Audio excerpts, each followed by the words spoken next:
sometimes there are days where we have to cancel encounters because she doesn't want to come out. There are times where we haven't been able to get her back in her Zuber. She's fallen asleep there, but she's pretty consistent overall because we this is her routine. It's what she does every day, except for she does get Tuesdays off. We never take the same route back to the carrier. Yeah. Different. Aww.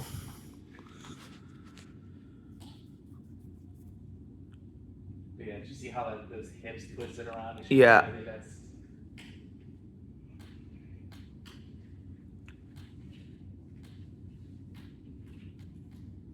Creaky.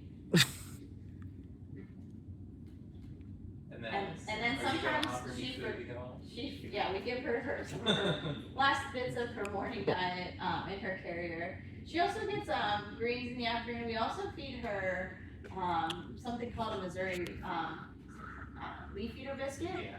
Yeah. And that just rounds out the base of her nutrition to make sure we're meeting all her nutritional needs. It's produced by a company called Missouri. They do a lot of research in wildlife nutrition. And they do a lot of things like different types of biscuits and things for zoo type animals. So that is part of her diet.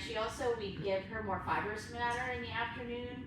She'll get things like, sometimes she'll get browse, This is her signature. what is the type of leaf that she Leaves. I know she likes hibiscus leaves. Is that it? Or she eats hibiscus flowers, I should say. Ficus. We give her those as enriched. She started eating ficus from the tropical forest. And we also give her bok choy.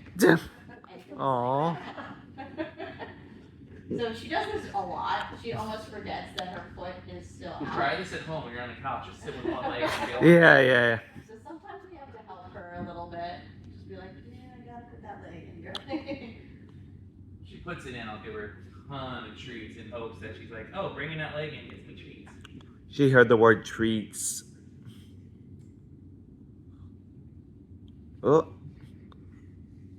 She's teasing me now. I usually help her at this point.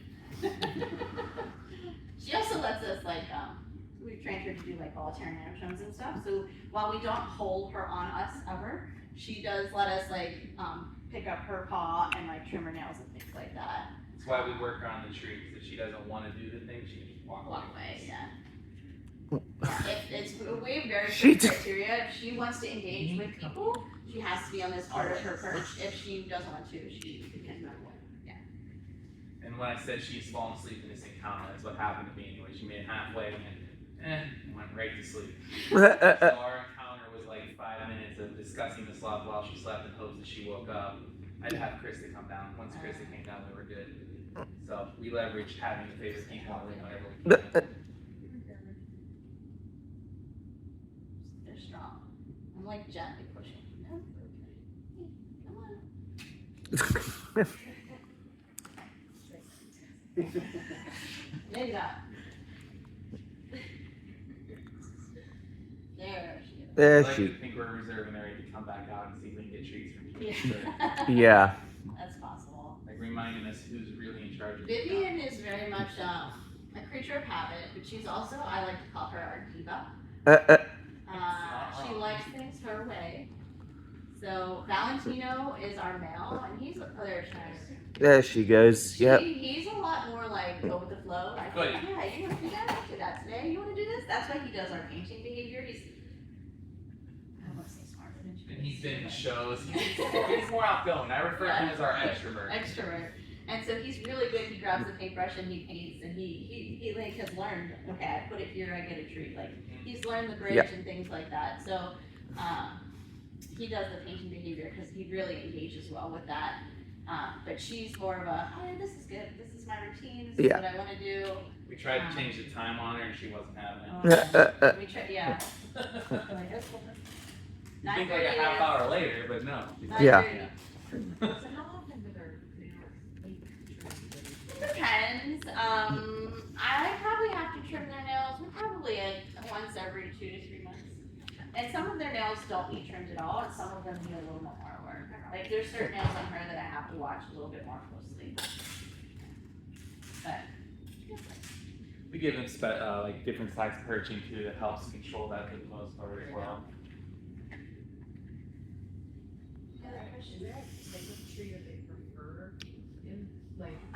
hard question to answer. I Or mean, is it just like whatever tree? I'm sure there is, but like I mean, for two-toes, like I said, they're more generalistic, so they're probably gonna have a wider diet.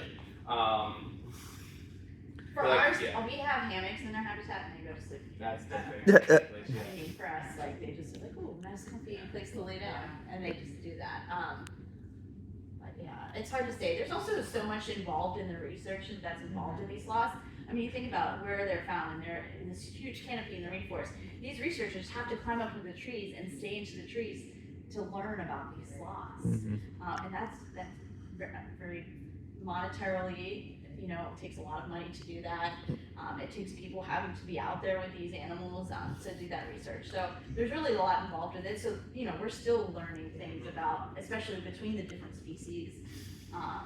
Up until very recently, we thought they slept 18 hours a day. We now know it's closer to 8 to 10, but they're just so still during the rest of the time. Yeah, People they've can just actually also found sloths passed away still up in the trees. Oh wow. Yeah. That's passive hang. That's how impressive it is. Yeah.